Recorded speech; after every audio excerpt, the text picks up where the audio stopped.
Bismillahirrahmanirrahim. Assalamualaikum warahmatullahi wabarakatuh. Alhamdulillahi ala ihsanih wa syukru lahu ala taufiqihi wa amtinanih. Wa asyhadu an la ilaha illallah wahdahu la syarika la ta'ziman li sya'nih. Wa asyhadu anna Muhammadan abduhu wa rasuluhu ad-da'i ila ridwanih. Wa sallallahu ala nabiyyina Muhammad wa ala alihi wa ashabihi ajma'in, amma ba'd. Jamaah salat Isya yang dimuliakan oleh Allah Subhanahu wa taala, telah sepakat seluruh kaum muslimin bahwa bulan Ramadan adalah merupakan bulan termulia dari seluruh bulan. Bulan Ramadan adalah sebuah bulan di mana setiap kita berlomba dan terus berlomba untuk meraih kemuliaan di sisi Allah Subhanahu wa taala. Di bulan Ramadan setiap dari kita menginginkan adanya perubahan pada diri. Yang taat, dia menginginkan untuk semakin taat kepada Allah Subhanahu wa taala. Yang malas-malasan, dia ingin mendorong jiwanya untuk meningkatkan ketaatannya kepada Allah Subhanahu wa taala. Setiap kita menginginkan hal itu. Setiap kita di bulan Ramadan bertekad untuk mengarah kepada hal yang lebih baik. Setiap kita menginginkan adanya perubahan pada diri kita. Namun ketahuilah jamaah, bahwa tidak ada hal yang lebih hebat yang mampu merubah keadaan manusia yang mengalahkan Al-Quran. Allah Subhanahu wa ta'ala telah menyatakan di dalam Al-Quran, Allah katakan, inna hadzal Quran yahdi lillati hiya aqwam. Allah katakan, sungguh Al-Quran ini yahdi, betul-betul memberi petunjuk dengan cara yang paling sempurna, dengan cara yang paling indahnya. Siapa di antara kita yang menginginkan kebahagiaan dalam rumah tangga, maka Al-Quran yang terhebat dalam membimbing. Siapa di antara kita yang menginginkan keluarga yang soleh, maka Al-Quran yang terhebat dalam memberikan bimbingan. Al-Quran jamaah adalah kalamnya Allah, ucapannya Allah. Kertas-kertasnya, tinta-tintanya, seluruhnya adalah makhluk, tapi yang tertulis adalah ucapannya Allah, yang setiap kita kalau berbicara tentang ucapan, setiap kita menyaksikan, setiap kita merasakan bahwa tidak ada di dunia ini yang terhebat dalam merubah keadaan jiwa yang mengalahkan ucapan. Kalau pedagang tahu yang seperti ini, yang asalnya pembelinya tidak suka, dihantam dengan ucapan, akhirnya dia suka. Lihat motivator-motivator, dia mampu merubah keadaan jiwa manusia melalui ucapan. Di dalam Al-Quran, Allah Subhanahu wa ta'ala banyak memberi contoh. Perhatikan kisah dari Nabi Adam. Nabi manusia yang termulia, bukan ulama, nabi. Sampai Allah Subhanahu wa taala telah memerintahkan seluruh penghuni langit untuk sujud kepada beliau karena kemuliaan beliau. Apa yang menjadikan beliau jatuh dalam dosa kepada Allah Subhanahu wa taala? Allah nyatakan fawaswasa lahumas syaitan. Syaitan memberikan waswas, ucapan-ucapan lembut, ucapan-ucapan halus, memberikan waswas kepada Adam beserta dengan istrinya yang menjadikan beliau pun terjatuh dalam kesalahan. Padahal Nabi, siapa di antara kita yang tidak mengenal Fir'aun laknatullahi alaih? Manusia yang paling jahat, manusia yang paling bejat, mampu berubah keadaannya dengan sebab ucapan. Fir'aun ketika dia bermimpi ada seorang laki-laki yang akan menjatuhkan kekuasaannya, maka Fir'aun bertekad untuk membunuh semua anak laki-laki yang lahir. Bukan sekedar dia tekad, bahkan telah dia wujudkan. Allah katakan yudzabbihuna abna'akum wa yastahyuna nisa'akum. Fir'aun dan bala tentaranya telah menyembelih anak laki-laki kalian. Manusia yang paling bejat. Tapi perhatikan bagaimana Allah Subhanahu wa taala mengatur urusan itu. Nabi Musa yang masih dalam keadaan bayi, tidak punya kekuatan, dialirkan ke sungai, berhenti di depan istana Fir'aun. Di depan istananya Fir'aun, dalam keadaan Fir'aun telah menyembelih semua anak laki-laki. Di hadapannya ada anak laki-laki. Perhatikan bagaimana Allah Subhanahu wa taala mengatur urusan itu. Jika Allah Subhanahu wa taala telah menghendaki sesuatu, maka tidak akan ada yang bisa mampu menghalanginya. Tidak usah capek-capek orang yang akan menjatuhkan kekuasaanmu. Itu ada di depanmu. Seakan-akan Allah katakan bunuh saja. Allah datangkan Nabi Musa di hadapannya yang akan menjatuhkan kekuasaannya. Lihat, Fir'aun berubah keadaannya dengan sebab ucapan. Wa qalat imra'atu fir'aun qurratu 'ainin li walak la taqtuluhu asa an yanfa'ana aw nattakhidahu walada. Allah katakan wa qalat imra'atu fir'aun, maka berkatalah istrinya Fir'aun. Berkata, dia bilang kepada Fir'aun, dia akan menjadi penyejuk pandanganku dan akan menjadi penyejuk pandangan kamu. Jangan bunuh dia. Jangan bunuh dia. Ucapan terhadap manusia yang terbejat, yang telah bertekad untuk membunuh semua anak laki-laki. Semoga dia mendatangkan manfaat untuk kita, atau kita jadikan dia sebagai anak. Yang akhirnya Nabi Musa tumbuh berkembang dalam asuhan Fir'aun, dalam keadaan Fir'aun dan bala tentaranya tidak menyadari bahwa dia nanti akan menjatuhkan kekuasaannya. Perhatikan jamaah, Nabi terjatuh dalam kesalahan dengan sebab ucapan.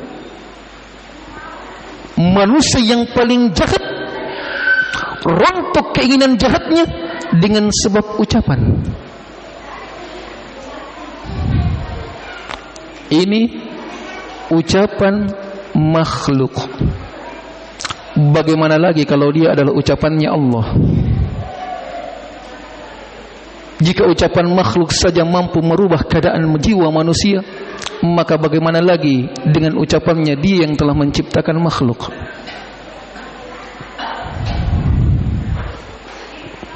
Lihat wanita yang kafirah, wanita yang kata Nabi kurang akal.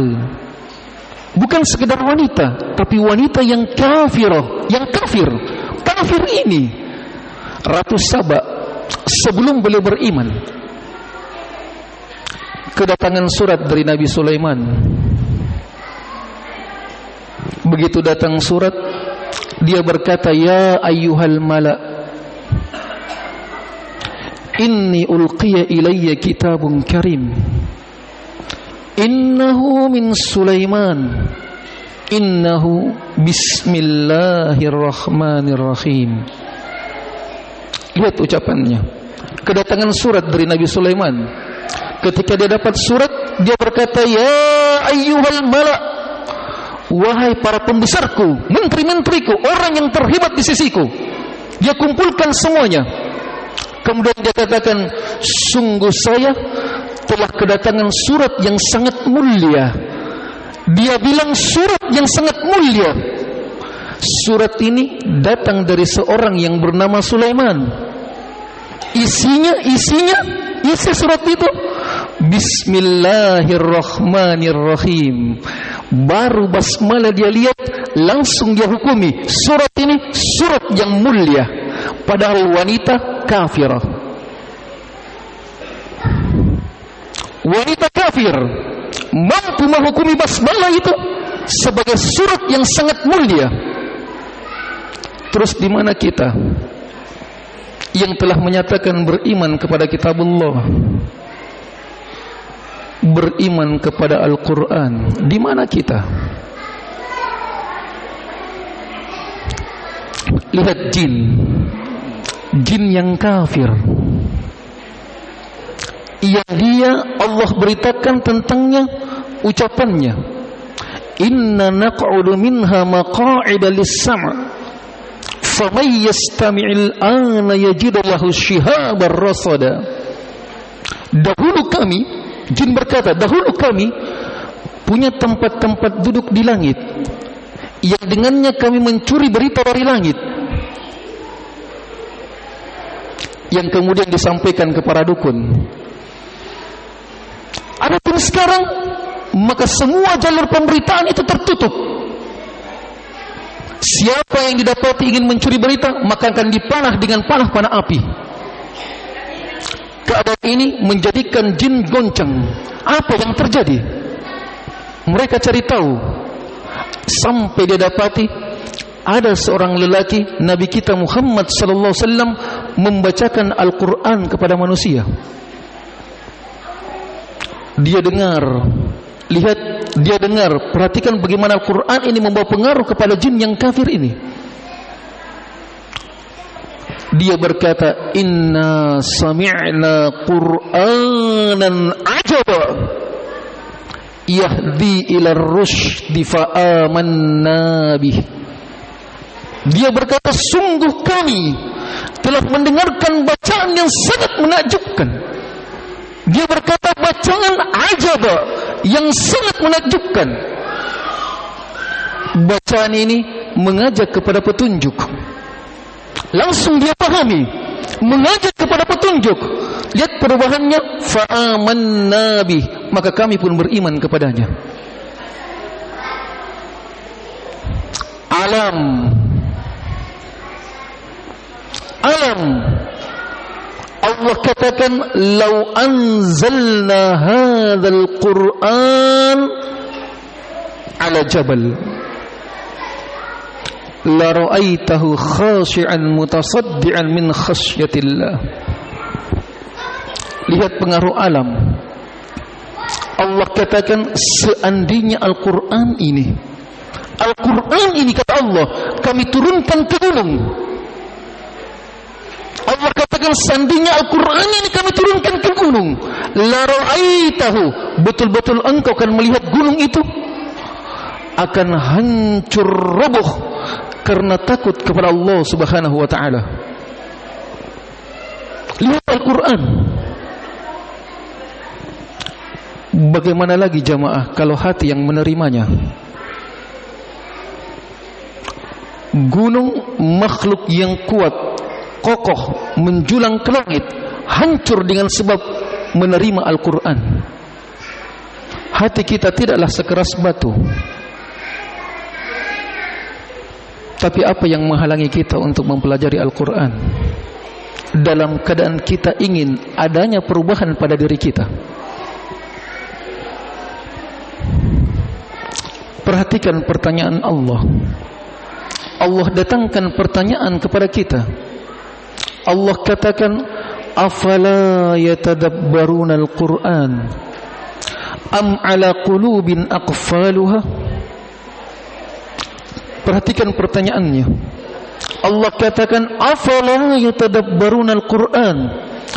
Kenapa kalian tidak mau memahami Al-Quran? Allah tanyakan, apa yang menghalangi kalian untuk mempelajari Al-Quran? Kenapa kalian tidak mau pahami itu Al-Quran? Allah sebutkan satu sebab. Am ala qulubin aqfaluha. Apakah dalam hati kalian ada gembok yang mengunci? Satu sebab. Tidak ada sebab lain yang Allah sebutkan. Satu saja, tertutupnya hati. Padahal hati, kata Allah, afala ya'lamu idza bu'thira ma fil qubur wa hussila ma fis sudur.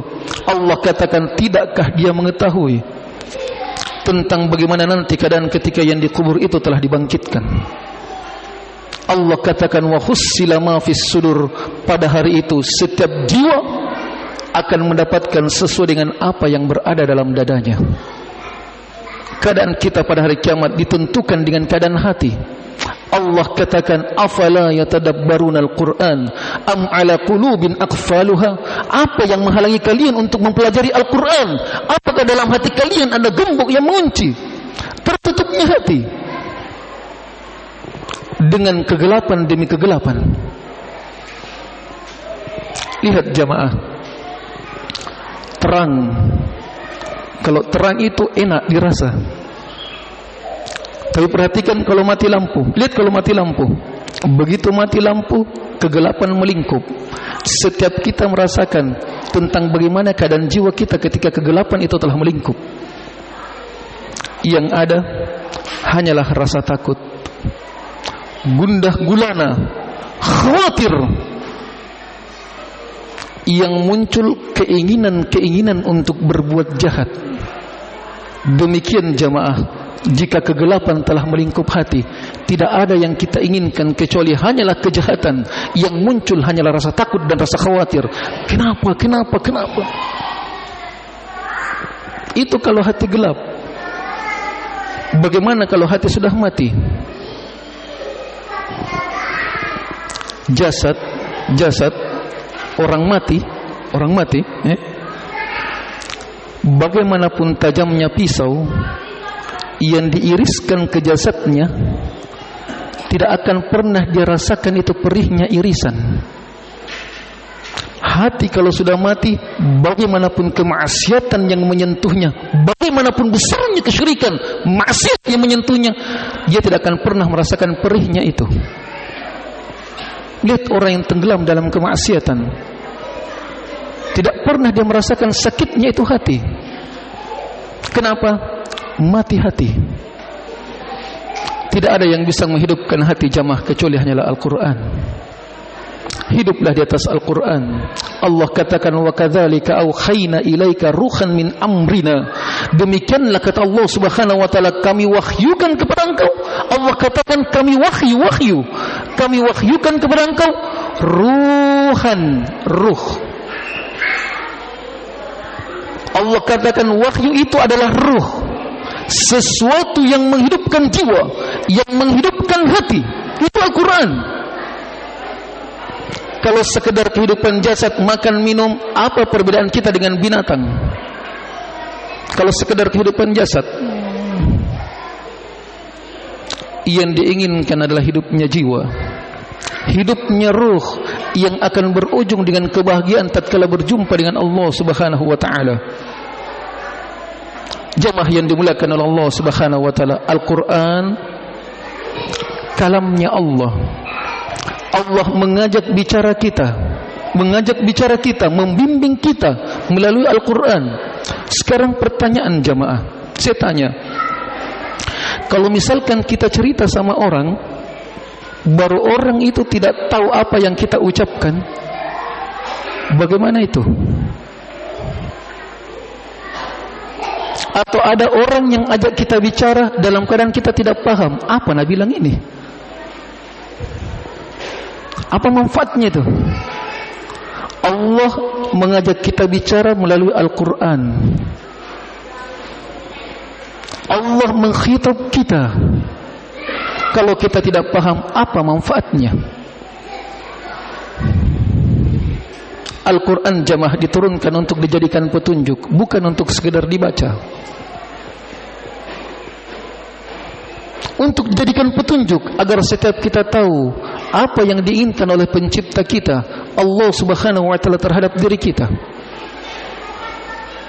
Ramadan jamaah, setiap kita menginginkan perubahan, yakini tidak ada yang mampu merubah keadaan kita yang lebih hebat, yang mampu mengalahkan Al-Quran. Mari hiduplah bersama dengan Al-Quran. Jalani hidup demi hidup dengan Al-Quran. Pelajari, pahami, agar setiap kita akan berujung dengan perjumpaan kepada Allah Subhanahu wa taala dalam keadaan berbahagia, melihat wajah Allah Subhanahu wa taala. Wa sallallahu ala nabiyyina Muhammad wa ala alihi washabihi ajma'in. Subhanakallahumma wa bihamdik, asyhadu an la ilaha illa anta, astaghfiruka wa atubu ilaik. Wassalamu alaikum warahmatullahi wabarakatuh.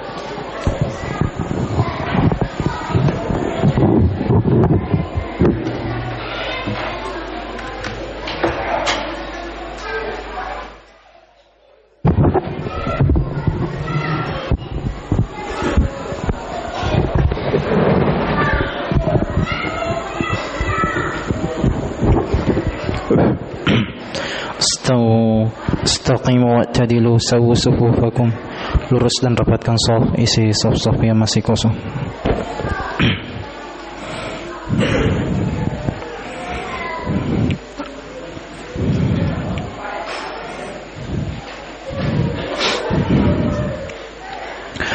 Allahu Akbar.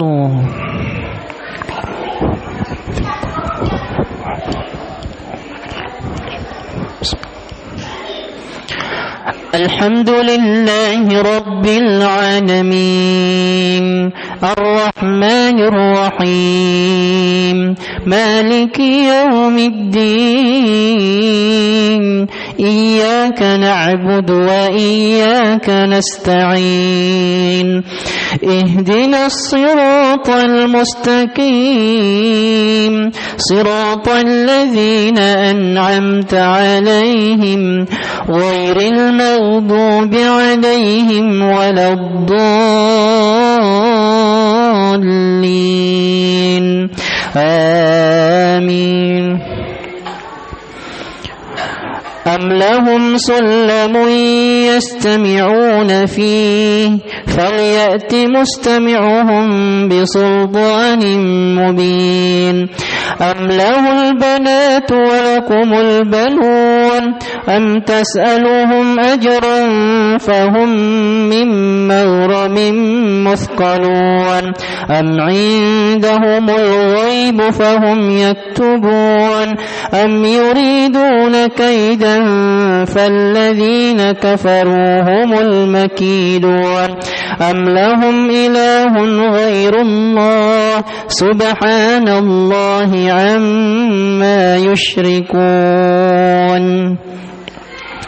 الله أكبر.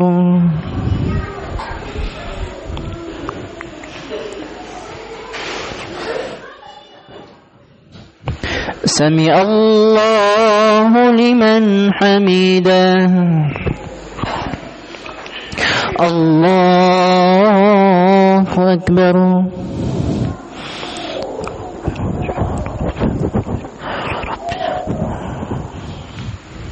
الله أكبر.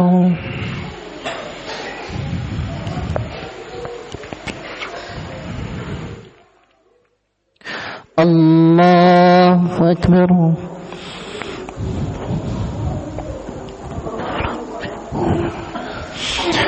الله أكبر. الحمد لله رب العالمين الرحمن الرحيم مالك يوم الدين إياك نعبد وإياك نستعين اهدنا الصراط المستقيم صراط الذين أنعمت عليهم غير المغضوب عليهم ولا الضالين آمين. وإن يروا كسفا من السماء ساقطا يقولوا سحاب مركوم فذرهم حتى يلاقوا يومهم الذي فيه يصعقون يوم لا يغني عنهم كيدهم شيئا ولا هم ينصرون وإن للذين ظلموا عذابا دون ذلك ولكن أكثرهم لا يعلمون واصبر لحكم ربك فإنك بأعيننا وسبح بحمد ربك حين تقوم ومن الليل فسبح وإدبار النجوم. الله أكبر.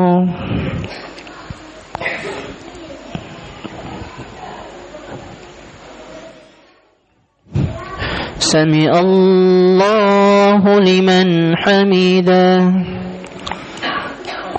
الله أكبر.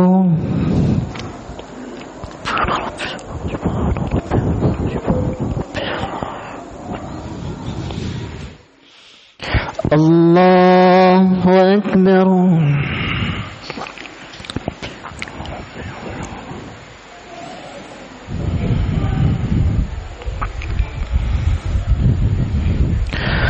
الله أكبر.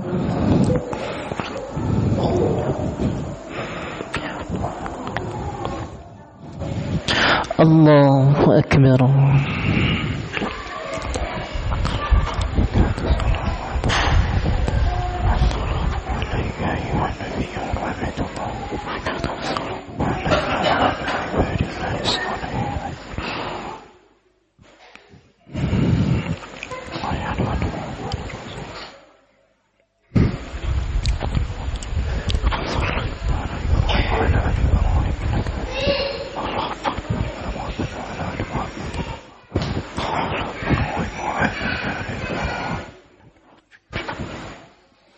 السلام عليكم ورحمة الله. السلام عليكم ورحمة الله.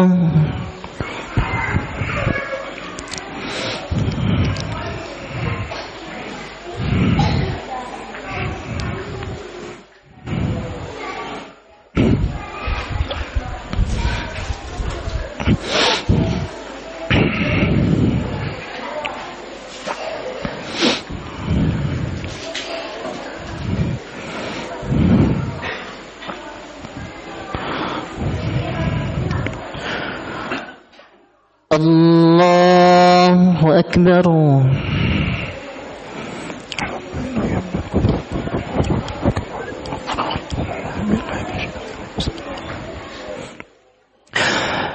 الحمد لله رب العالمين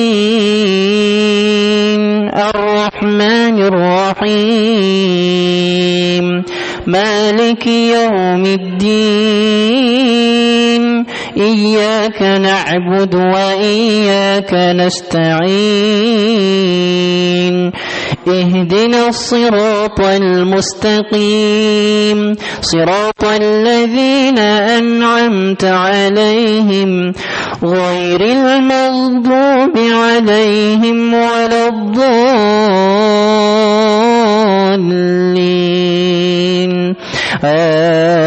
آمين.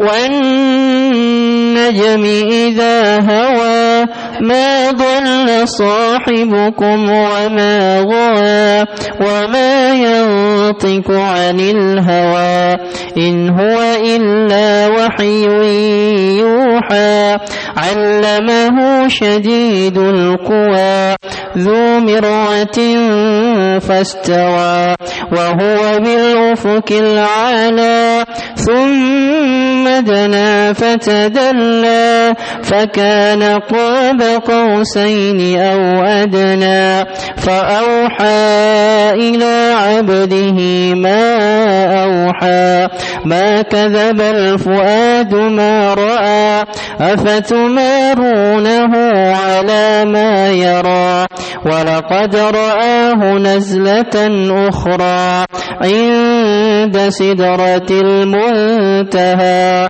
عندها جنة المأوى. الله أكبر.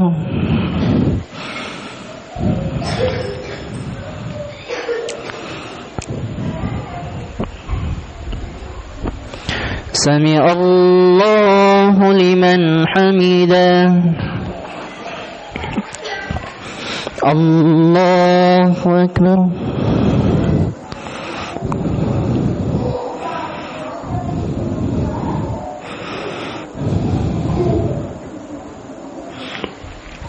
الله أكبر.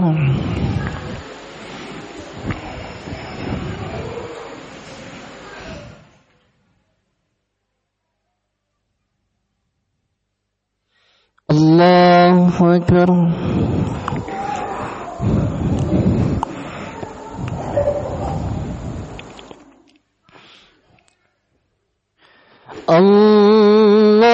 الله أكبر. الحمد لله رب العالمين الرحمن الرحيم مالك يوم الدين إياك نعبد وإياك نستعين اهدنا الصراط المستقيم صراط الذين أنعمت عليهم غير المغضوب عليهم ولا الضالين آمين. إذ يغشى السدرة ما يغشى ما زاغ البصر وما طغى لقد رأى من آيات ربه الكبرى أفرأيتم اللات والعزى ومناة الثالثة الأخرى إذ يغشى السدرة ما يغشى ما زاغ البصر وما طغى ولقد رأى من آيات ربه الكبرى أفرأيتم اللات والعزى ومناة الثالثة الأخرى ألكم الذكر وله الأنثى تلك إذا قسمة ديزى. الله أكبر.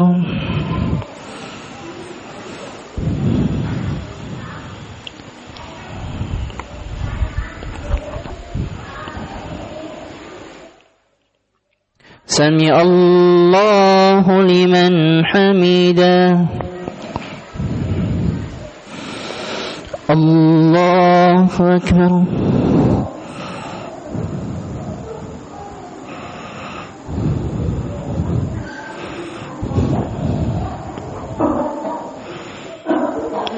الله أكبر.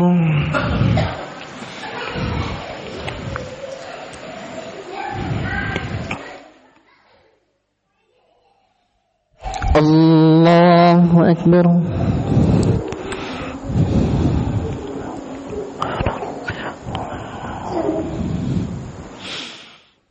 الله أكبر. حياة الله.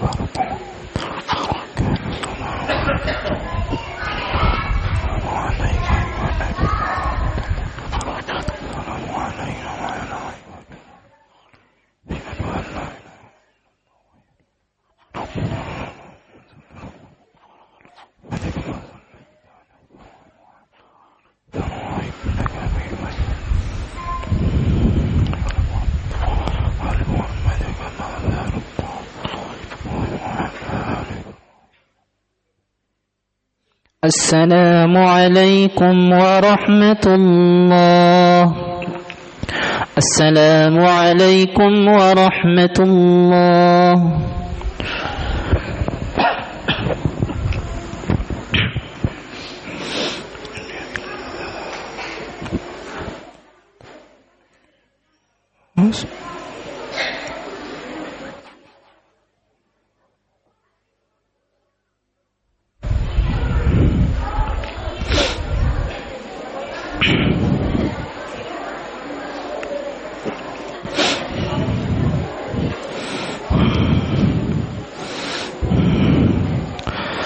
الله أكبر.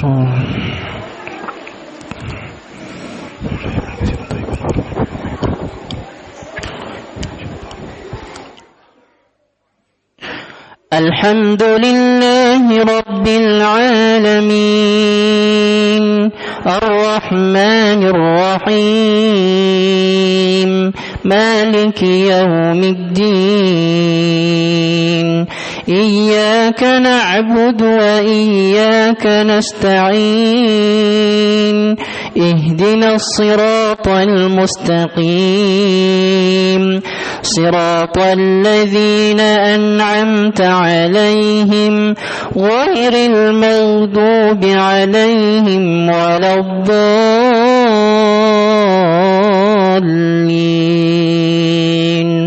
آمين. تلك إذا قسمة ضيزى إن هي إلا أسماء سميتموها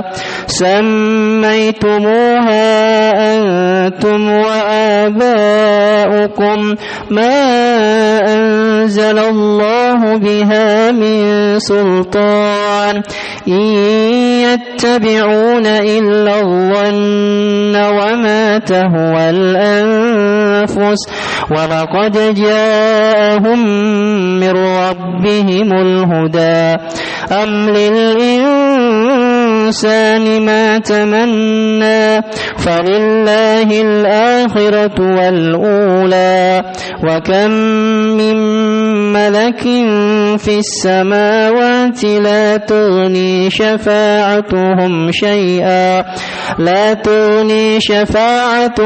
شيئا إلا من بعد أن يأذن الله لمن وكم من ملك في السماوات لا تغني شفاعتهم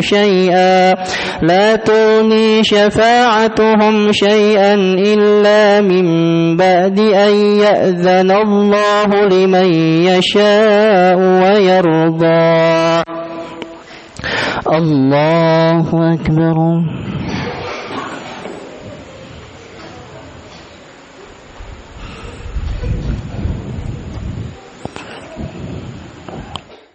سمع الله لمن حمده. الله أكبر.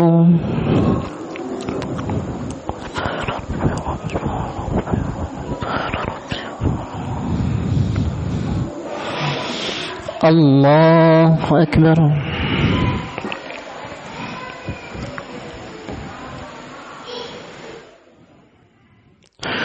الله أكبر.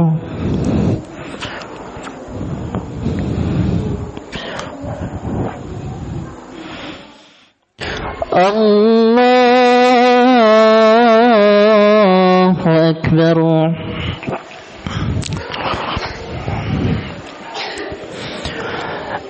الحمد لله رب العالمين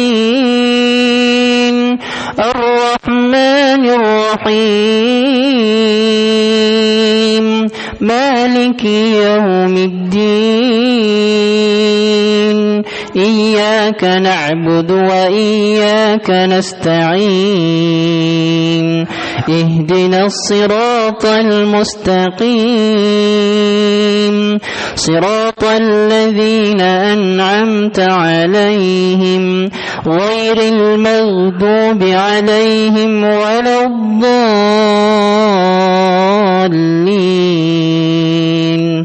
آمين. إن الذين لا يؤمنون بالآخرة ليسمون الملائكة تسمية الأنثى وما لهم به من علم إن يتبعون إلا الظن وإن الظن لا يغني من الحق شيئا فأعرض عمن تولى عن ذكرنا ولم يرد إلا الحياة الدنيا ذلك مبلغهم من العلم إن ربك هو أعلم بمن ضل عن سبيله وهو أعلم بمن اهتدى. الله أكبر.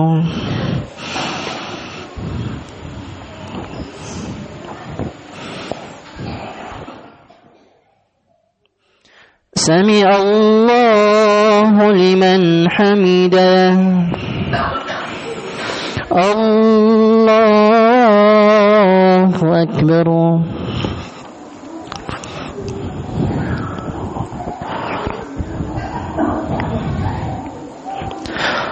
الله أكبر.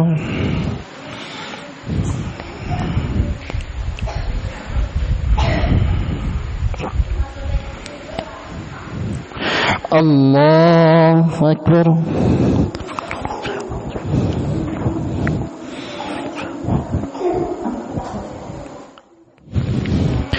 الله أكبر.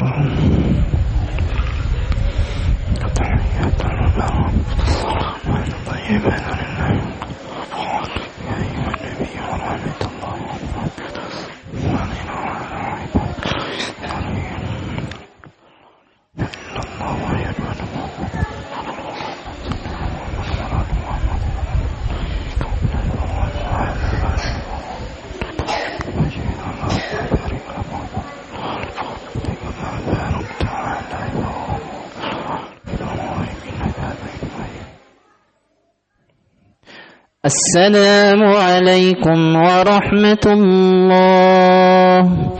السلام عليكم ورحمة الله.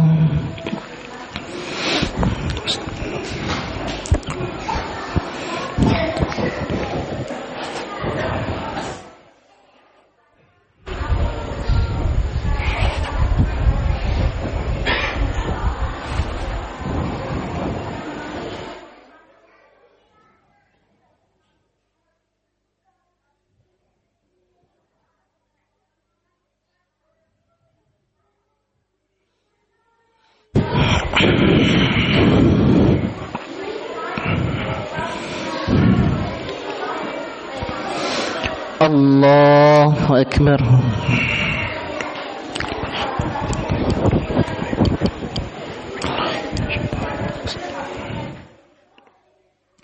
الحمد لله رب العالمين الرحمن الرحيم مالك يوم الدين إياك نعبد وإياك نستعين اهدنا الصراط المستقيم صراط الذين أنعمت عليهم غير المغضوب عليهم ولا الضالين آمين. ولله ما في السماوات وما في الأرض ليجزي الذين أساءوا بما عملوا ويجزي الذين أحسنوا بالحسنى الذين يجتنبون كبائر الإثم والفواحش إلا اللمم إن ربك واسع المغفرة هو أعلم بكم إذ أنتم أجنة في بطون أمهاتكم فلا تزكوا أنفسكم وهو أعلم بمن اتقى.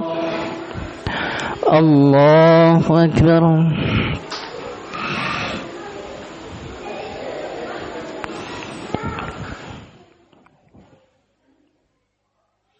سمع الله لمن حمده. الله أكبر.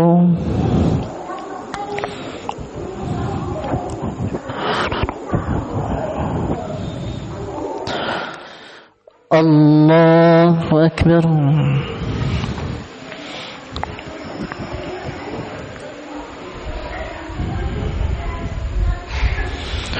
الله أكبر.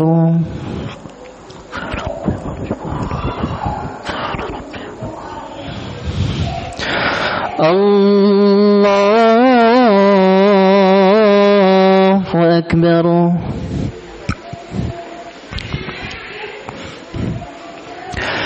الحمد لله رب العالمين الرحمن الرحيم مالك يوم الدين إياك نعبد وإياك نستعين اهدنا الصراط المستقيم صراط الذين أنعمت عليهم غير المغضوب عليهم ولا الضالين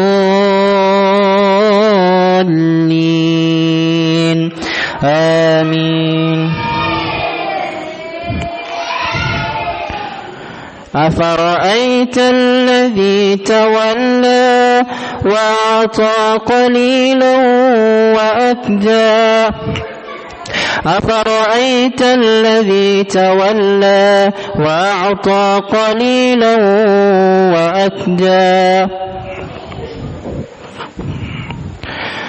الذين يجتنبون كبائر الإثم والفواحش إلا اللمم إن ربك واسع المغفرة هو أعلم بكم إذ أنتم أجنة في بطون أمهاتكم فلا تزكوا أنفسكم هو أعلم بمن اتقى.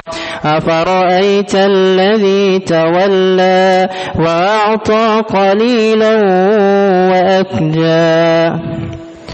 الله أكبر.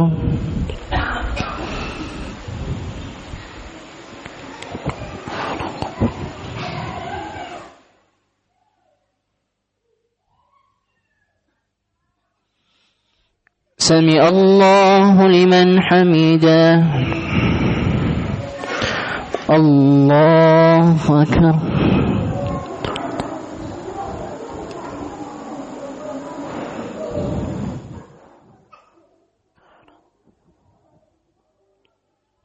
الله أكبر.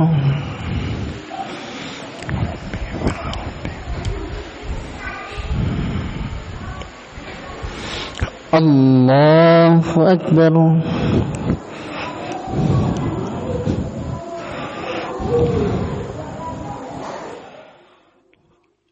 الله أكبر.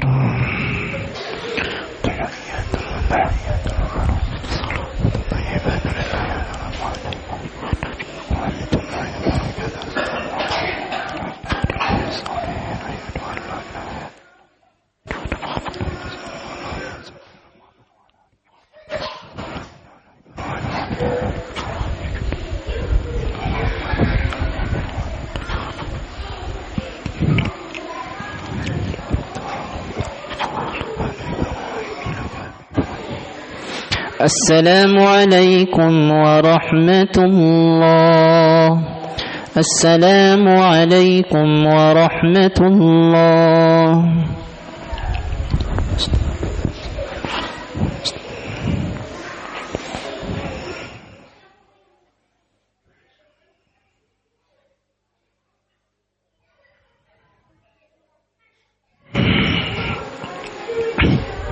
Witir.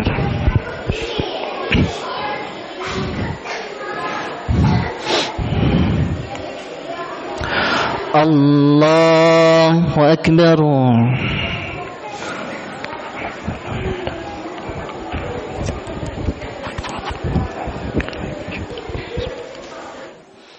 الحمد لله رب العالمين الرحمن الرحيم مالك يوم الدين إياك نعبد وإياك نستعين اهدنا الصراط المستقيم صراط الذين أنعمت عليهم غير المغضوب عليهم ولا الضالين آمين. سبح اسم ربك الأعلى الذي خلق فسوى والذي قدر فهدى والذي أخرج المرعى فجعله غثاء أحوى سنقرئك فلا تنسى إلا ما شاء الله إنه يعلم الجهر وما يخفى ونيسرك لليسرى فذكر إن نفعت الذكرى سيذكر من يخشى ويتجنبها الأشقى الذي يصلى النار الكبرى ثم لا يموت فيها ولا يحيا قد أفلح من تزكى وذكر اسم ربه فصلى بل تؤثرون الحياة الدنيا والآخرة خير وأبقى إن هذا لفي الصحف الأولى صحف إبراهيم وموسى. الله أكبر.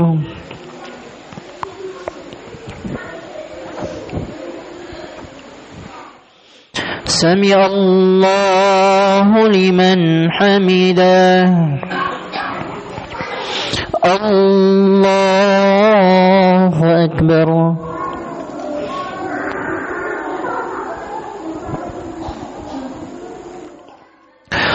الله أكبر.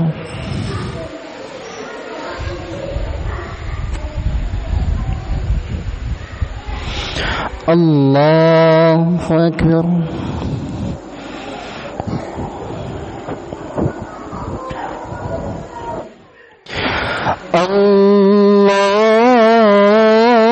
الله أكبر.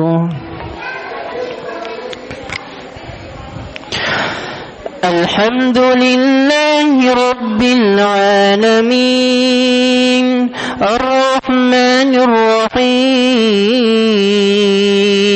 مالك يوم الدين إياك نعبد وإياك نستعين اهدنا الصراط المستقيم صراط الذين أنعمت عليهم غير المغضوب عليهم ولا الضالين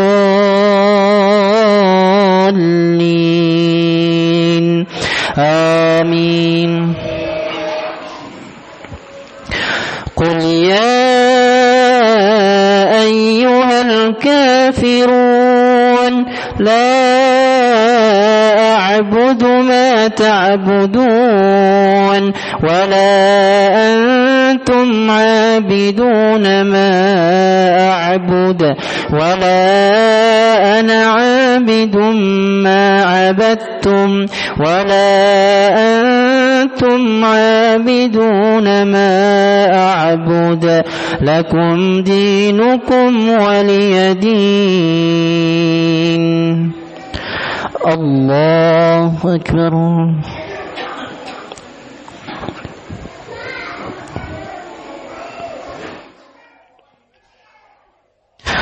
سمع الله لمن حمده.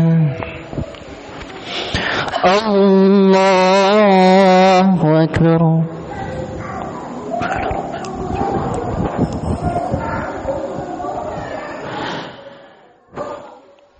الله أكبر.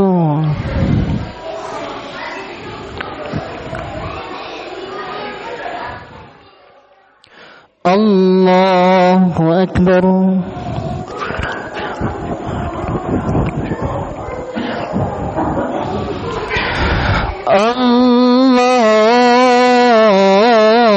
الله أكبر.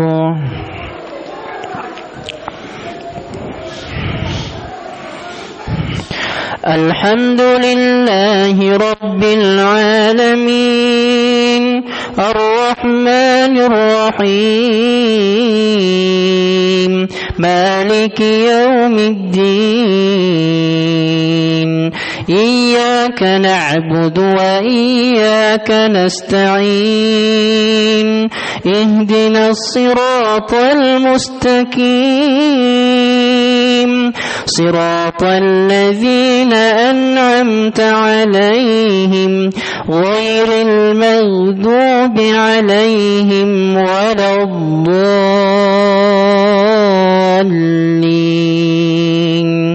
آمين.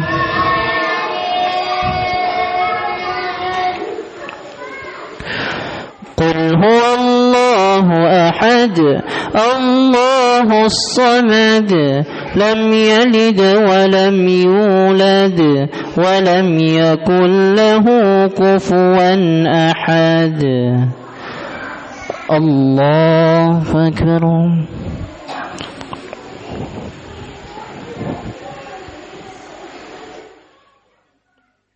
سمع الله لمن حمده. الله أكبر.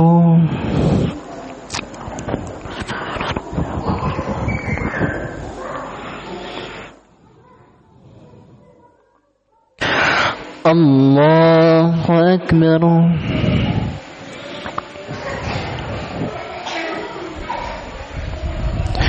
الله أكبر.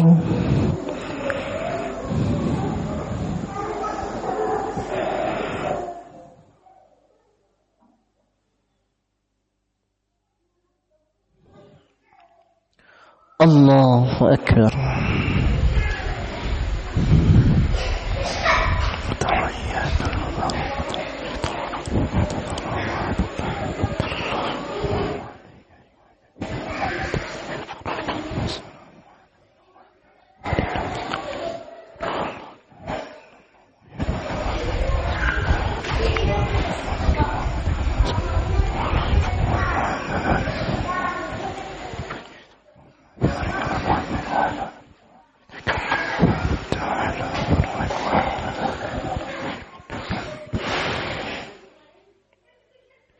السلام عليكم ورحمة الله.